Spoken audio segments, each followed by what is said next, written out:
Le CHU Toulouse est un des plus gros CHU français. C'est aussi un CHU connu au niveau mondial du fait des activités de recherche, d'innovation qui sont conduites. On a donc près de 16 000 professionnels qui travaillent à l'hôpital.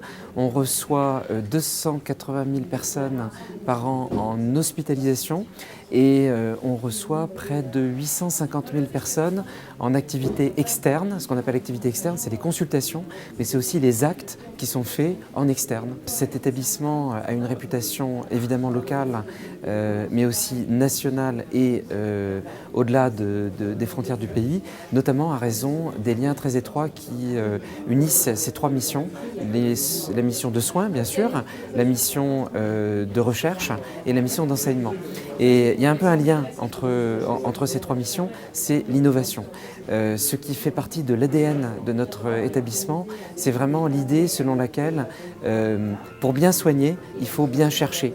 Il faut être sans cesse dans des interactions avec la recherche fondamentale et avec l'ensemble de ceux qui peuvent mettre en œuvre les solutions de façon pratique pour pouvoir proposer à nos patients de bénéficier toujours des meilleurs soins, toujours des meilleurs diagnostics, aller plus vite et être toujours plus fiable dans la prise en charge des patients dans les traitements qui sont proposés.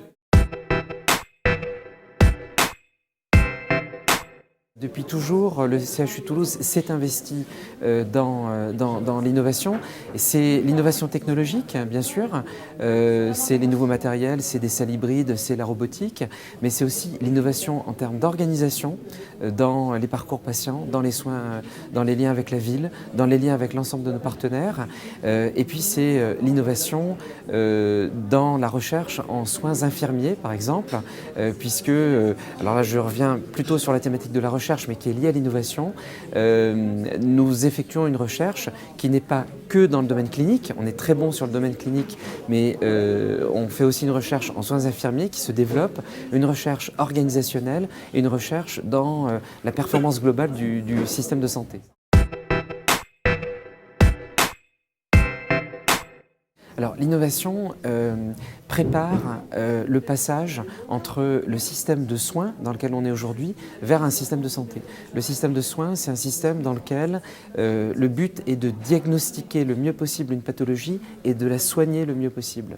Un système de santé, c'est un système dans lequel on n'arrive pas à la pathologie parce qu'on l'a anticipé, on l'a prévenu. Donc dans un système de santé, en lien avec des partenaires plus nombreux qu'aujourd'hui et une interaction mieux organisée, eh bien, on arrive à développer la prévention en amont pour ne pas tomber malade, pour retarder la survenance d'une pathologie ou bien pour ne pas tomber dans la dépendance. Donc à l'appui de ça, bien sûr, les innovations sont d'une extrême importance. Par exemple, suivre un patient à domicile grâce à des technologies connectées, être capable d'intervenir parce qu'on a des signaux faibles grâce à l'intelligence artificielle, alors que le patient est toujours à domicile et ne fait pas partie des patients malades, eh bien c'est s'appuyer sur des technologies innovantes pour conduire la transformation du système de soins en système de santé. C'est prévention, meilleur diagnostic, meilleure thérapeutique, meilleur suivi.